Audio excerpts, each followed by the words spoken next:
नमस्कार दोस्तों, मैं आपका स्वागत करता हूं आपके अपने चैनल पे। दोस्तों, आजकल कई लोगों ने मेरे से क्वेश्चन किया था सर कि हमें सोसाइटी रजिस्ट्रेशन कराना है, और क्योंकि काफ़ी जगह पे जहां भी टेंडर्स निकलते हैं पंचायती राज का या अपना पीडब्ल्यूडी में या फिर पीएचईडी में, तो उनको वो कहते हैं कि सर हमें ना सोसाइटी वाले रजिस्ट्रेशन की पहले उनको वरीयता दी जाती है, तो इसलिए हमें सोसाइटी से रजिस्ट्रेशन कराना होता है। दोस्तों, इनके अपनी अपनी जगह पे अपने अलग अलग फ़ायदे होते हैं। जैसे पीडब्ल्यूडी का रजिस्ट्रेशन का अलग फ़ायदा होता है, सोसाइटी का अलग फ़ायदा होता है, ये काफ़ी चीज़ें हैं।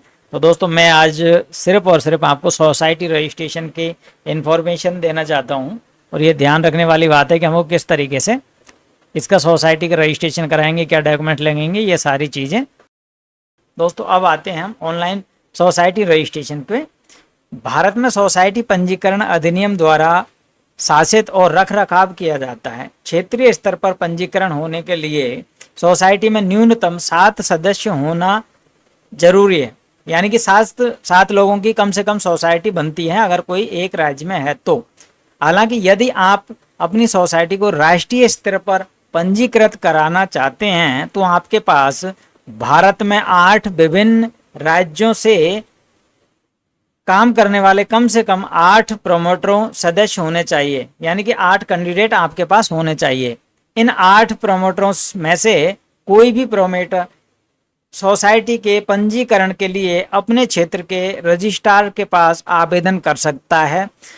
प्रवर्तक इस बात पर ध्यान देंगे कि अधिनियम के तहत सोसाइटी का नाम दर्ज करते समय उन्हें अन्य सोसाइटी के नाम के टकराव से बचने के लिए एक संभावित नाम और 3 विकल्प प्रदान करने होंगे। सोसाइटी को पंजीकरण करते समय प्रमोटर को नियम और विनिमय और मेमोरेंडम ऑफ एसोसिएशन की आवश्यकता होती है। एसोसिएशन के ज्ञापन में सोसाइटी के एड्रेस, सदस्यों का नाम, प्रमोटरों का नाम के बारे में विवरण शामिल होता है, जबकि नियम और विभिन्न दस्तावेजों में विवरण शामिल है कि सोसाइटी कैसे संचालित होगी। इसमें सोसाइटी की सदस्यता, सोसाइटी के नियमों व अन्य के बारे में विस्तृत जानकारी होगी। तो दोस्तों, सोसाइटी पंजीकरण के लिए आवश्यक दस्तावेज। List of requirement documents for society registration online. Society के लिए पंजीकरण करते समय आपको निम्नलिखित सोसाइटी पंजीकरण दस्तावेजों की आवश्यकता होती है। पते का प्रमाण पत्र। प्रस्तावित सोसाइटी सभी सदस्यों को अपने निवास का प्रमाण पत्र प्रस्तुत करना होगा। वे आधार कार्ड या पासपोर्ट का उपयोग कर सकते हैं, वैध प्रमाण के रूप में कर सकते हैं। इसके साथ ही पते का प्रमाण पत्र जहां सोसाइटी पंजीकृत हो जाती है को भी ज़रूरत होती है, यानी कि अपना जो भी डॉक्यूमेंट्स होते हैं, आधार कार्ड, पैन कार्ड, ये सभी का दस्तावेज जरूरी होता है। अब आते हैं पहला पॉइंट पे, इसमें ज्ञापन एसोसिएशन। पहला पॉइंट विवरण में स्थित है कि सोसाइटी कहाँ स्थित है। सोसाइटी के सदस्यों के नाम का गठन की जानकारी होनी चाहिए। सोसाइटी के अंदर पहला पद होता है अध्यक्ष, यानी कि जो भी सोसाइटी में कैंडिडेट होते हैं उनके पद भी होते हैं। तो पहला होता है अध्यक्ष, दूसरा पद होता है उपाध्यक्ष का, तीसरा पद होता है महासचिव का, चौथा पद होता है सचिव का, और 5वां पद होता है कोषाध्यक्ष का। और सभी अपने अपने पदों पर अपने कार्य करने होते हैं। अगला पॉइंट आता है सभी सदस्यों के नाम वाली एक सूची। एक सूची में जितने सभी सदस्यों के नाम के साथ उनके हस्ताक्षर भी आवश्यक है, यानी कि एक सूची होगी जिसमें सभी के नाम लिखे होंगे और सभी का एड्रेस वगैरह सारा कुछ लिखा होता है, और उसके अंदर उसमें सभी के हस्ताक्षर वगैरह होने चाहिए, फ़ोन नंबर होने चाहिए, ये जरूरी होता है। अगला पॉइंट आता है पैन कार्ड। सोसाइटी को पंजीकृत करने वाले प्रमोटरों के पास सोसाइटी के सभी सदस्यों का पैन कार्ड होना अनिवार्य है, यानी कि पैन कार्ड जमा होना, पैन कार्ड की फोटोकॉपी होना जरूरी होता है।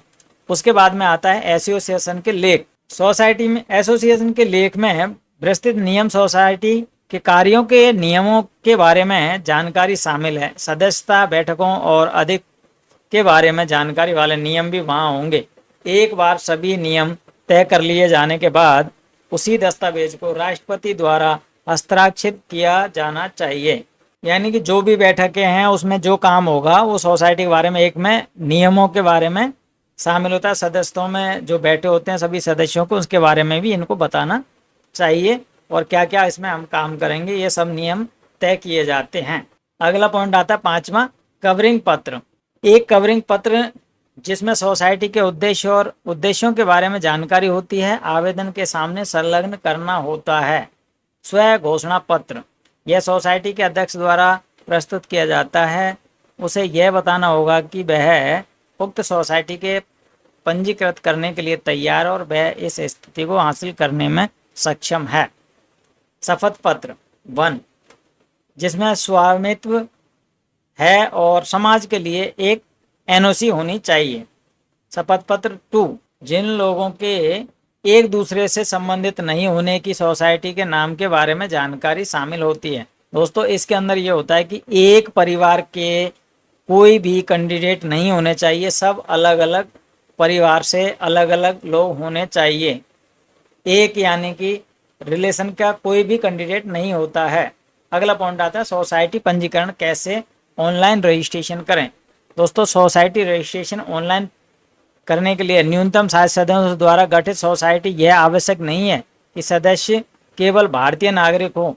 विदेशी लोग, कंपनियां भी एक सोसाइटी के सदस्य हो सकते हैं। सोसाइटी को पंजीकृत करने के लिए चरण दर चरण गाइड निम्न प्रकार है।